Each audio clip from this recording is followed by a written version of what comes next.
Football ലോകം കാത്തിരുന്ന group ഐയിലെ പോരാട്ടത്തിൽ ഫ്രാൻസ് വീണ്ടും ശക്തി തെളിയിച്ചു.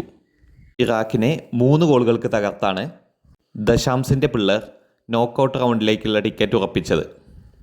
മത്സരത്തിൻ്റെ ഏറ്റവും വലിയ താരം മറ്റാരുമല്ല, ഫ്രാൻസിൻ്റെ ക്യാപ്റ്റനും സൂപ്പർ സ്റ്റാറുമായ കിലിയൻ എംബാപ്പെ തന്നെയായിരുന്നു. ഇരട്ട ഗോളുകളുമായി എംബാപ്പെ കളം നിറഞ്ഞാടിയപ്പോൾ ഉസ്മാൻ ഡെമ്പലെ ഒരു ഗോളും നേടി വിജയത്തിന് മിനുക്കുമണി നൽകി. മത്സരത്തിൻ്റെ 14-ാം മിനിറ്റിൽ തന്നെ ഫ്രാൻസ് ലീഡ് സ്വന്തമാക്കി. മൈക്കിൾ ഒലീസി ഒരുക്കിയ അവസരം അതിമനോഹരമായ ഒരു ഫിനിഷിങ്ങിലൂടെ എംബാപ്പെ വലയിലെത്തിച്ചു. ആദ്യ പകുതിയിൽ തന്നെ ഫ്രാൻസ് പന്തടക്കത്തിലും ആക്രമണത്തിലും വ്യക്തമായ ആധിപത്യം പുലർത്തി. ബാഡ്ലി, ബാർക്കോള, ഒലീസെ, ഡെമ്പലെ എന്നിവർ തുടർച്ചയായി ഇറാഖ് പ്രതിരോധത്തെ പരീക്ഷിച്ചു. എന്നാൽ ഹാഫ് ടൈമിന് ശേഷം മത്സരം വലിയൊരു കാലാവസ്ഥാ തടസ്സം നേരിട്ടു. ഇടിമിന്നലും കനത്ത മഴയും കാരണം മത്സരം ഏകദേശം 2 മണിക്കൂറോളം നിർത്തിവെക്കേണ്ടി വന്നു. പിന്നീട് കളി പുനരാരംഭിച്ചെങ്കിലും ഫ്രാൻസിൻ്റെ താളം ഒട്ടും നഷ്ടമായില്ല. 2-ാം പകുതിയുടെ തുടക്കത്തിൽ തന്നെ എംബാപ്പെ വീണ്ടും പ്രഹരിച്ചു. ഇറാഖ് പ്രതിരോധത്തിൻ്റെയും ഗോൾ കീപ്പറുടെയും പിഴവ് മുതലെടുത്ത താരം തൻ്റെ 2-ാം ഗോൾ നേടി. ഇതോടെ ഫ്രാൻസിൻ്റെ ലീഡ് 2-0 ഉയർന്നു. ലോകകപ്പിൽ വീണ്ടും നിർണായക നിമിഷങ്ങളിൽ ടീമിനെ മുന്നോട്ട് നയിക്കുന്ന താരമാണ് താനെന്ന് എംബാപ്പെ വീണ്ടും തെളിയിച്ചു. 65-ാം മിനിറ്റിൽ ഡെമ്പലെ ഫ്രാൻസിൻ്റെ 3-ാം ഗോൾ നേടി മത്സരം പൂർണ്ണമായും അവസാനിപ്പിച്ചു. എംബാപ്പെ, ഡെമ്പലെ, ഒലീസെ, ബാർക്കോള എന്നിവർ ചേർന്ന ഫ്രഞ്ച് ആക്രമണ നിര ഇറാഖ് പ്രതിരോധത്തിന് ഒരു നിമിഷം പോലും വിശ്രമം നൽകിയില്ല.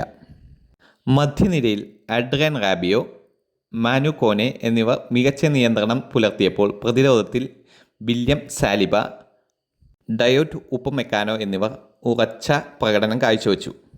ഗോൾ വല കാത്ത മൈക്ക് മെയ്ഗ്നാൻ താരതമ്യേന ശാന്തമായ രാത്രിയാണ് അനുഭവിച്ചത്.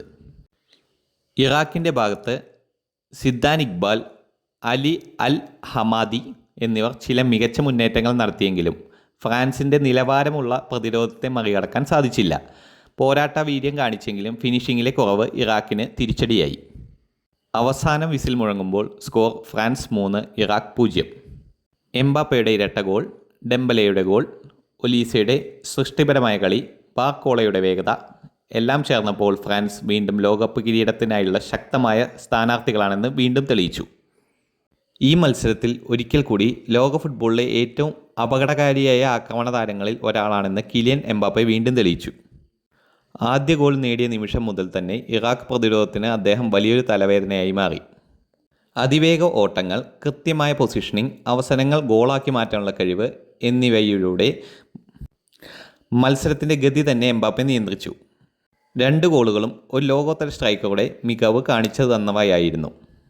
ഓരോ തവണയും പന്ത് അദ്ദേഹത്തിൻ്റെ കാലിലെത്തുമ്പോൾ ഫ്രാൻസ് ആരാധകർ പ്രതീക്ഷയോടെയും ഇറാഖ് പ്രതിരോധം ആശങ്കയിലും ആയിരുന്നു.